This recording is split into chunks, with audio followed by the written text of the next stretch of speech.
Let's go through the papers and the stories inside in a little bit more detail. Sophia Worringer, researcher and political commentator with Young Voices UK, is here. Sophia, good morning.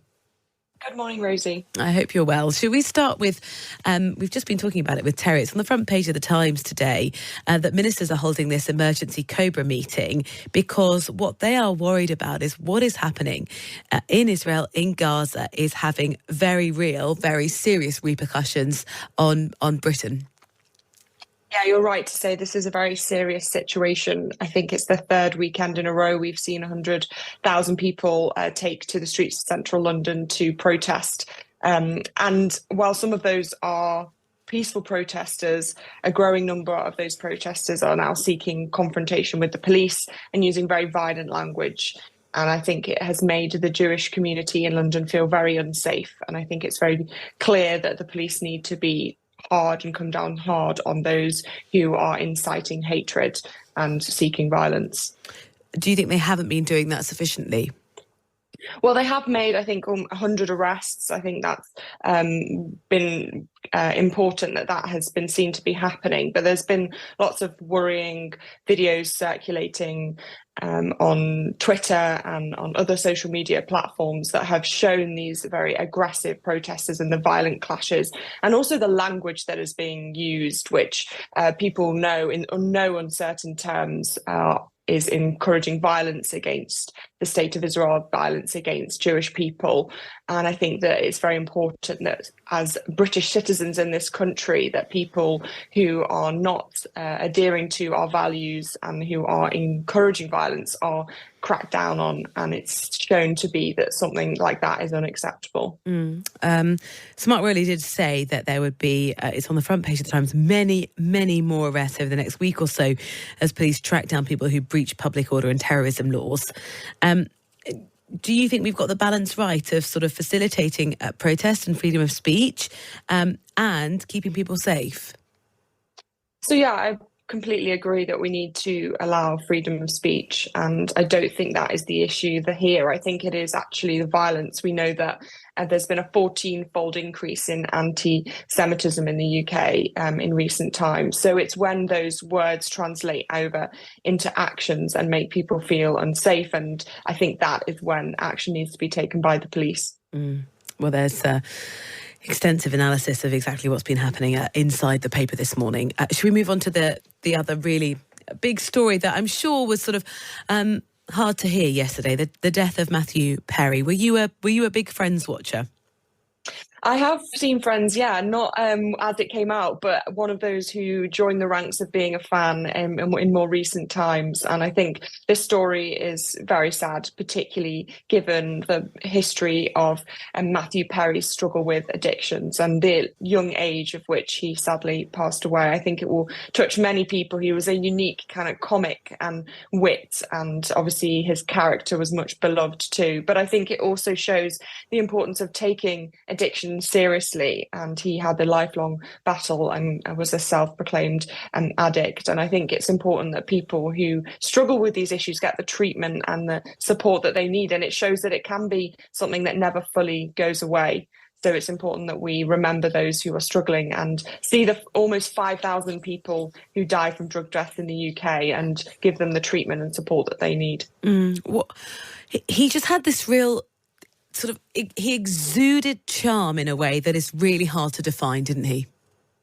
Absolutely, and it's so sad to think that as he was doing that on screen, he was battling so much in his personal life, but he was able to almost turn that off for the camera and deliver those comic lines, and the way he held himself and the way he presented himself on the screen, which caused so many people to love him and to find him so comforting and hilarious at the same time. So it's tragic that he made so many people laugh and yet was struggling so much himself. Yeah, we're going to look at his career in about half an hour's time on the programme.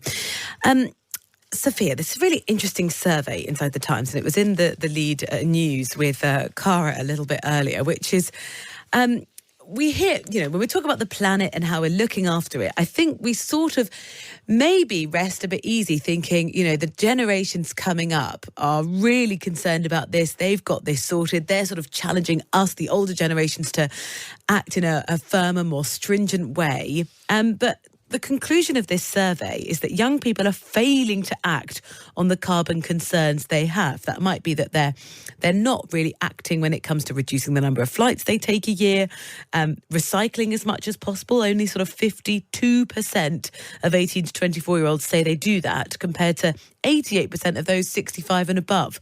What do you think's going on here?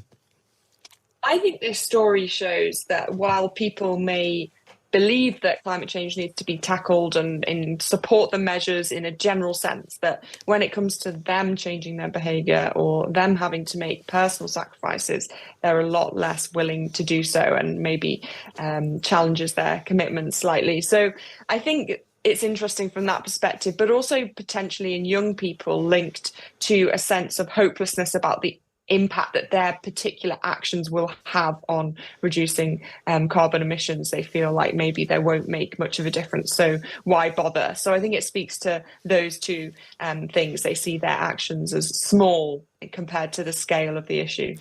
So the study concluded that young people are taking less action to lower their carbon footprint than older Britons, and they are much worse at taking simple steps to help the environment. I mean, that would be sort of things like the recycling. I always sort of got the sentiment, Sophia, that actually it's young people, and maybe this is because I'm related to one who's an extremely passionate advocate for the planet and really does practice what she preaches. But I feel like there's this sort of frustration from them that the older generations aren't taking this seriously, but the evidence from this poll, I have to say one poll in the paper suggests the opposite. You know, could there be something that young people think, do you know what, I don't have a big budget, my life doesn't have that much of an impact, my spending power doesn't have a huge influence yet on CO2 emissions?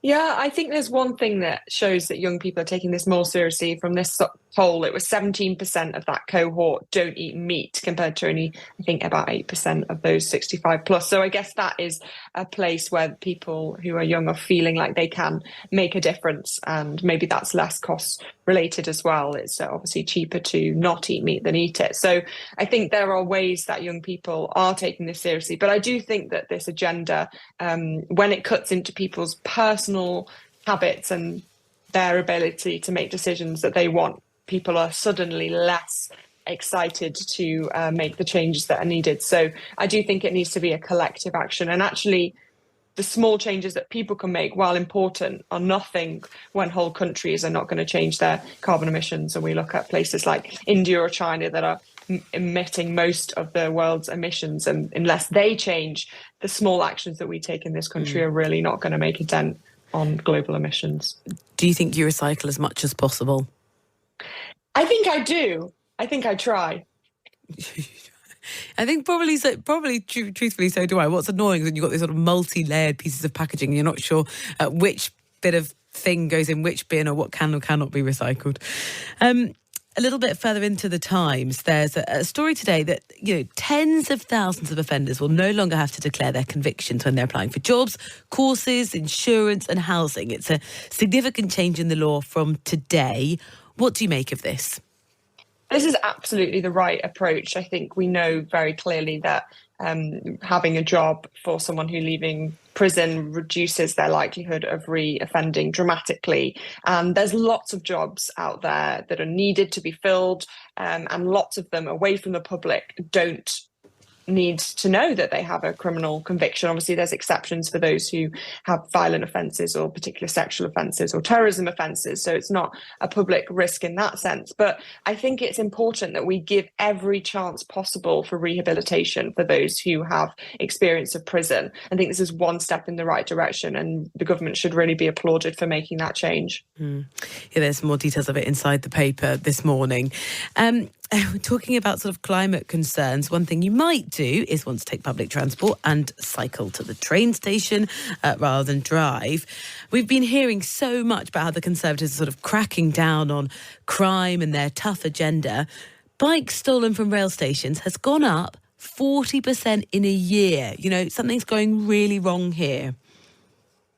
Yeah, it may seem like a small thing to have your bike stolen. I'm a cyclist. If my bike was stolen, I think I'd be fairly distressed. But I think it goes a long way to change people's perception of how active the police are if they report a stolen bike, and it can be investigated and hopefully found, it will improve the ability of the police to be seen as doing something, to be active and present in a community. I think it's really important. And often these bikes appear a few hours later on reselling sites such as eBay or Gumtree. So it can be quite easy to track them down. And in fact, there's stories of people personally tracking down their stolen bikes and kind of going off to try and intercept them and get them back. So I think that it's really important that the police are very firm to follow on these issues. Of course, they're stretched. Of course, they have lots of other things to deal with. But when it comes to public perception, this is an important one. Definitely. I mean, the number of bikes being stolen rising 40% is not great. St Albans is one of the worst. There's 260 reports. And this is what we're talking about from rail stations, not kind of parked on a side street near the train, at the train station. The police are saying, you know, if you use your bike, and I use mine pretty much every day, you should use at least 2 locks, one being a D lock, sort of an awful lot of admin. And I'm sure if you particularly live in a busy city and you ride a bike, you know someone or you have had your bike stolen. Final thing, inside the Mail today, we are hearing rumours about, well, the reality TV is sort of having a bit of a resurgence. Big Brother is back on our screens. One that has not gone away is I'm a Celebrity, Get Me Out of Here. And one very controversial politician, Nigel Farage, could be joining the jungle. Would that persuade you to tune in, Sophia? I'm not sure it would, not because of him, but maybe because of the show. I've never really watched it. But I think it's amazing what people will do for a rumoured 1 million. That's, I think, what he's been paid to go on. But also shows that actually he is very popular amongst the people when you get away from the kind of the media bubble, the Westminster bubble maybe. Actually, in the nation, Farage is fairly popular with lots of people. They see him as speaking sense on some issues, maybe not everything. But I think it shows that actually he's still got cut through and he's still talking about things that people care about. So, yeah, kudos to them for signing him. It was about this time last year that we learnt that Matt Hancock was going to go into the jungle. And that kind of caused an awful lot of raised eyebrows. But then lots of people tuned in and I think he ended up coming third. So sometimes, you know, people can use these programmes and certainly boost their popularity.